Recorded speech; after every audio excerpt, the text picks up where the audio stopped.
Imaginez un tuyau d'arrosage géant branché directement sur la chaleur humide de la Floride et des Caraïbes et dont le jet est braqué droit sur l'Europe. C'est ce que matérialise cette autoroute tropicale derrière moi. Ses vecteurs et ses couleurs chaudes transportent des tonnes de vapeur d'eau à travers l'Atlantique. C'est une véritable invasion d'air tropical maritime qui va avoir un impact majeur en plaine, mais aussi et surtout en haute montagne. Comment cette mécanique des fluides fonctionne-t-elle? On analyse ça tout de suite dans ce décryptage météo numéro 44. Mais avant, n'oubliez pas les pouces bleus pour le référencement et l'abonnement avec la cloche. Merci aux nouveaux arrivants. La chaîne grandit vite grâce à l'accueil que vous avez réservé au dernier décryptage. Mais sans plus attendre, décryptons ensemble cette configuration synoptique fascinante.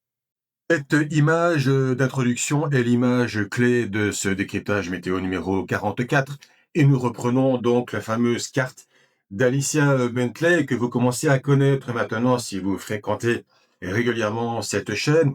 Elle montre ici le transport de vapeur d'eau et donc évidemment la vapeur d'eau c'est des kilos et c'est un transport donc en mètres par seconde.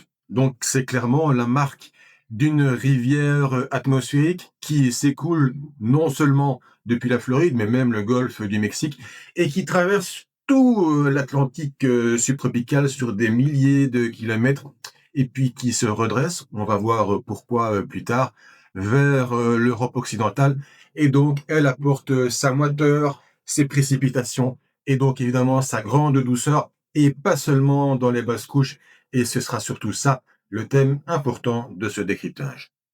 Qui dit moiteur dit humidité et qui dit point de rosée. Et vous avez ici une animation du point de rosée qui court depuis le samedi jusqu'au jeudi. Et nous voyons apparaître clairement des points de rosée à deux chiffres. Donc non seulement les températures sensibles que nous connaissons tous sont à deux chiffres, mais aussi le point de rosée. Et le point de rosée marque évidemment l'arrivée des fronts. On voit plusieurs zones, notamment la première ici, qui arrive avec donc des zones orangées. C'est la marque d'un secteur chaud qui entre sur l'Europe occidentale. Et c'est évidemment la première limite de cet air très doux et très moite qui provient de l'Atlantique subtropical et même au-delà jusqu'à la Floride et le golfe du Mexique et qui traverse tout l'Atlantique donc en pompant sa moiteur et qui arrive ici d'une manière pratiquement intacte pour donc déverser les précipitations et des températures très élevées, mais encore une fois, pas seulement dans les basses couches. Points de rosée et eau précipitable sont indéfectiblement liés et j'en ai longuement parlé dans le décryptage météo numéro 26 qui s'affiche actuellement dans la partie supérieure de la vidéo. Mais pour faire très bref, l'eau précipitable, c'est la quantité de précipitation que vous obtiendriez si vous condensiez toute la colonne atmosphérique depuis le plancher de vache jusqu'à 12 km d'altitude. Mais vous avez donc ici clairement une eau précipitable très élevée, une langue qui provient de l'Atlantique subtropical depuis la région de la Floride et qui court à travers tout l'océan jusqu'aux portes de l'Europe occidentale.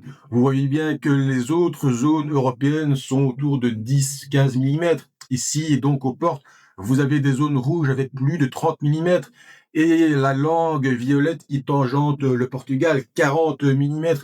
Ce sont des quantités qu'on pourrait retrouver durant les orages diluviens d'été. Donc c'est particulièrement impressionnant de voir cette langue vraiment de moiteur qui vient de concert avec l'eau, donc le point de rosée. Et ceci est la marque évidemment d'une grande moiteur dans toute la colonne atmosphérique jusque dans la haute couche. Et c'est vraiment un élément clé de notre décryptage. Pour bien comprendre ce qu'il se passe, il faut prendre la carte d'anomalie de vitesse du courant de jet. Alors certes, cette anomalie n'est pas excessivement prononcée, elle est orangée, on la situe plus ou moins dans les 2 sigma, ce n'est pas exceptionnel. Mais ce qui est quand même très important ici, qui explique beaucoup de choses, c'est que ce courant de jet est fort méridional. Il se situe donc autour du 40 degrés et même un peu au sud, temporairement du côté de la Floride et des États du sud-est des États-Unis, donc au sud du 40 degrés de latitude nord. Il a tendance à un peu se redresser, surtout en arrivant vers l'Europe. Mais ce qui est fondamental dans cette position méridionale, c'est qu'évidemment, il est plus à même à capter et à aspirer de la moiteur de l'Atlantique subtropical et même tropical, quasiment du côté des Bahamas. C'est quand même une latitude très méridionale et ceci explique pourquoi il emporte ces points de rosée, cette eau précipitable. Il y a ce transport de vapeur d'eau très puissant depuis le golfe du Mexique jusqu'à l'Europe de l'Ouest. Et sans cela, eh bien, on n'aurait pas cette grande douceur, aussi bien dans les basses couches, mais aussi dans des plus hautes couches. Si on avait un courant de jet braqué plutôt sur 50 degrés de latitude nord, qui serait évidemment une latitude plus normale pour l'hiver, eh bien évidemment, il viendrait capter des températures d'eau de mer et de l'air qui seraient moins élevées, et donc il ferait un peu moins doux sur l'Europe occidentale. On serait dans des températures un peu plus raisonnables, sans doute encore légèrement au-dessus des moyennes de saison, mais avec ce courant de jet méridional, eh bien, il est normal d'avoir des températures largement au-delà de 10 degrés, dans les basses couches, mais aussi dans des couches plus élevées.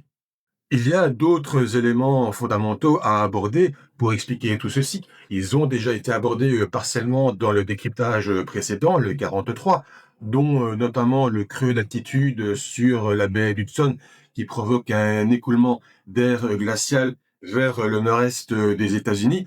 Mais donc, ce que nous n'avions pas abordé, c'est l'anomalie anticyclonique centrée à l'est des Bahamas. Certes, elle n'est pas très élevée, mais elle est aussi plus nordique que d'habitude et ça provoque un resserrement des courants d'altitude, évidemment, du côté de 40 degrés de latitude nord et ça permet de comprendre toute l'aspiration de cette moiteur à grande vitesse vers l'Europe occidentale. On ajoutera au dossier un petit creux d'altitude du côté des Canaries et du Cap-Vert qui permet d'aspirer une petite anomalie positive anticyclonique depuis l'Afrique vers l'Europe du Sud-Ouest et qui va se redresser vers l'Europe de l'Ouest.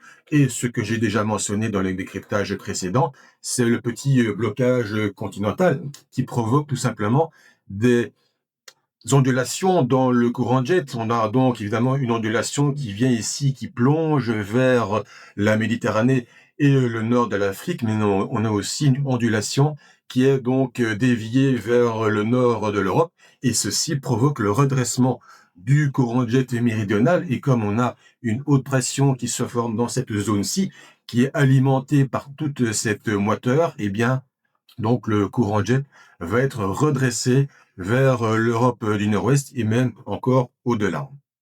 Très concrètement, il est tout à fait normal d'enregistrer des températures à deux chiffres à cette période de l'année, et ce, y compris durant la nuit. Vous avez donc là la modélisation du supercalculateur allemand Icon le mardi à 4 heures du matin. Alors, c'est surtout vrai, évidemment, sur les côtes qui sont baignées par l'eau de mer et ce flux de sud-ouest à ouest-sud-ouest particulièrement doux à l'origine.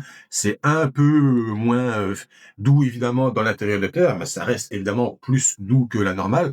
On a des températures à un chiffre, mais donc on a clairement depuis le Benelux jusqu'au Pays Basque et le nord de l'Espagne, eh bien des minimales, des températures à 4 heures du matin qui vont quand même jusqu'à 12 degrés dans le nord de la Belgique. C'est évidemment particulièrement élevé pour la saison.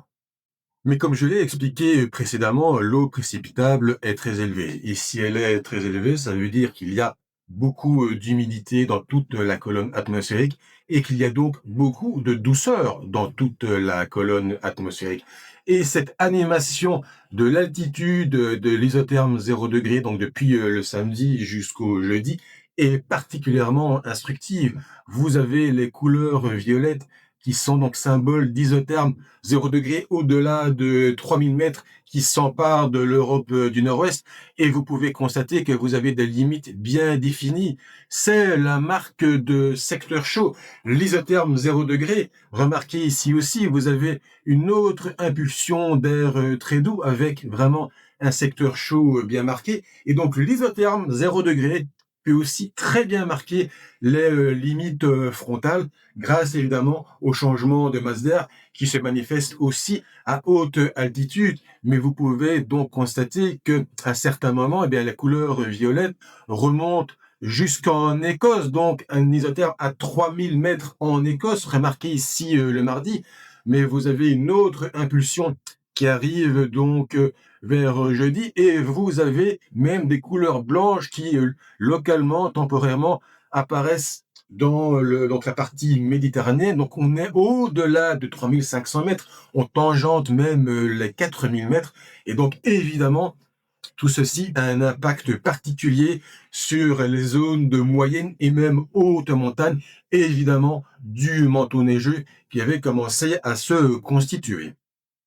Encore plus concrètement, si nous prenons un zoom dynamique du modèle Arome, donc pour les deux cartes, celle qui va suivre aussi le samedi et le lundi, eh bien donc le zoom sur la zone de la frontière italienne que vous avez pas très nette, mais ici en gris, eh bien vous avez donc évidemment du côté français Bourg-Saint-Maurice et Chamonix-Mont-Blanc, Albertville, et vous avez du côté italien, vous avez Aoste, avec dans les vallées alpines à Aoste, vous avez 8 degrés, par exemple, hein, aussi du côté de Bourg-Saint-Maurice, c'est déjà un peu plus élevé que la moyenne.